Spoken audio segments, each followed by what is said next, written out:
Paris, where Raucus is checking in with what's going on the ground. Most definitely. Well, we have with us, joining us via Zoom, broadcasters Alex Jordan and Donald Oliver. Let's say good morning to you live in Paris. How are you doing this morning? We're well. Morning. We're good. Good morning. Yeah, we're very well. Really looking forward to the opening ceremony, which starts in 3, 2, 1, go. Tell me, what is the vibe like on the ground, Alex? Last time we spoke, you were getting ready to head across to Paris. How was the atmosphere there? Oh, it's marvelous. I mean, we're at an Olympics in one of the most romantic cities in the world, Belle Paris. But the atmosphere, I would have to start with really heavily policed. La gendarmerie is in the streets, big guns everywhere you look. They're all over, aren't they? All over. With looks of, they're always questioning with your eyes. At the very least, making sure that I have the passes ready, making sure that we are protected at all costs, it seems. But, as they say, prevention is better than cure, but they're going all out. Yes, and yesterday I had the occasion to visit the Olympic Village. So I saw a lot of our athletes. I saw the Olympics athletes from all over the world. And the atmosphere there was like this just beautiful, glamorous, park.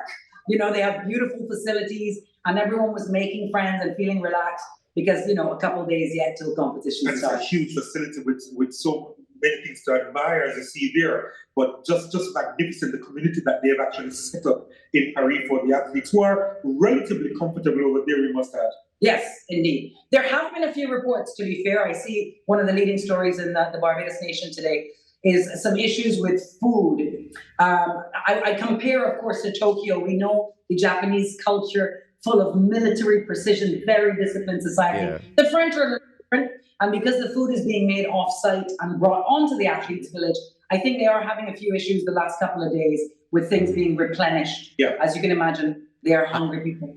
And I understand that there was a challenge with the trains as well. I saw a report about that.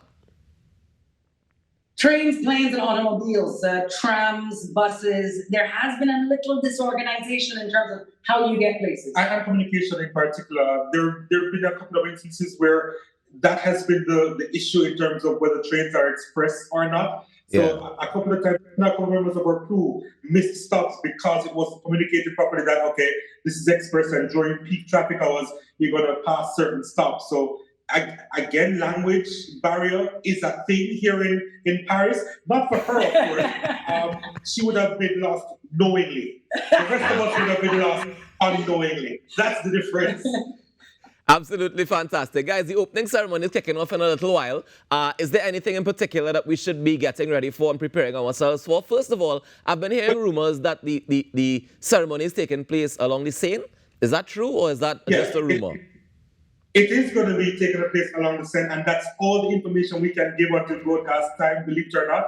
They did send us some details as to what to expect. It's going to be magnificent. It is going to be the biggest opening ceremony in history. It's going to involve hundreds of thousands of people. Picture broadcasting carnival on a massive scale.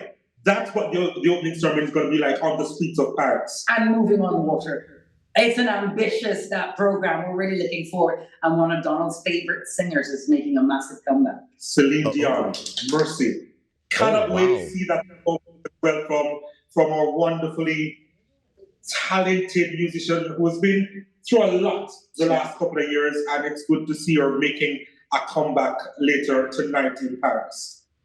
Absolutely fantastic. We're looking forward to it because, of course, not just the opening of the general ceremony. Of course, all these fantastic things that you mentioned, and the biggest one, it's going to be like you compared it to Carnival. You know that's the soft spot right there. Once you talk to Caribbean people about Carnival, you know that's the soft spot. But particularly, we're looking forward to seeing our Caribbean athletes. Any word on the ground as to how the athletes doing so far from your perspective?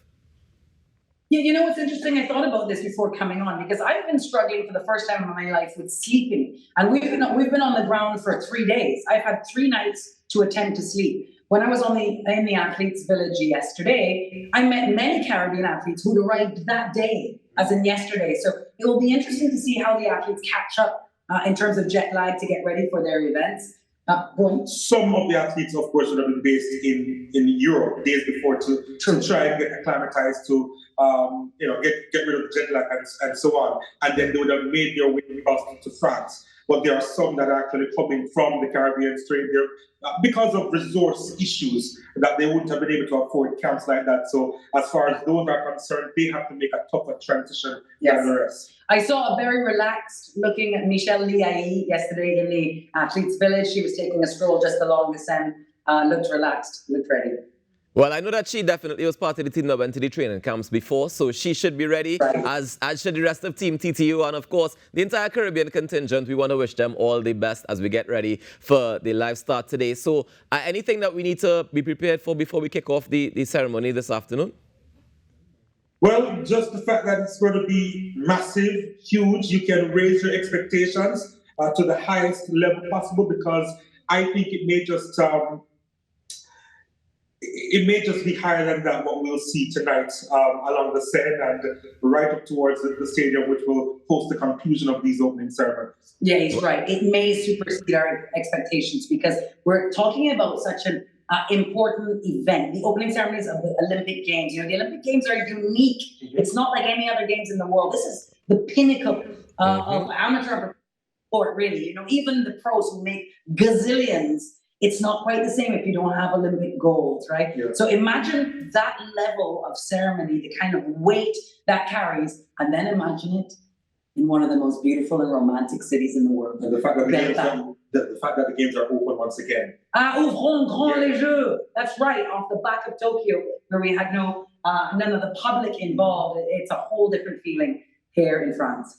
Fantastic. Well, we look forward to it, and we definitely be keeping up with the coverage with you guys. So thank you so much for doing the work. Please stay safe and have fun and enjoy it. And we look forward to the coverage over the next 2 weeks. Thank you so much. Yeah, thanks for having us, Sweet TNT. No problem. Take care. See you guys soon.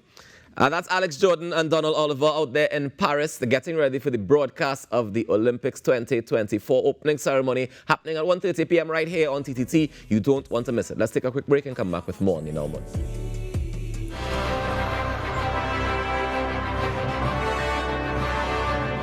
In the 1976 Montreal Olympics, Paisley Crawford won Trinidad and Tobago's first Olympic gold medal in the men's 100 meters, making history for the country and becoming a national hero.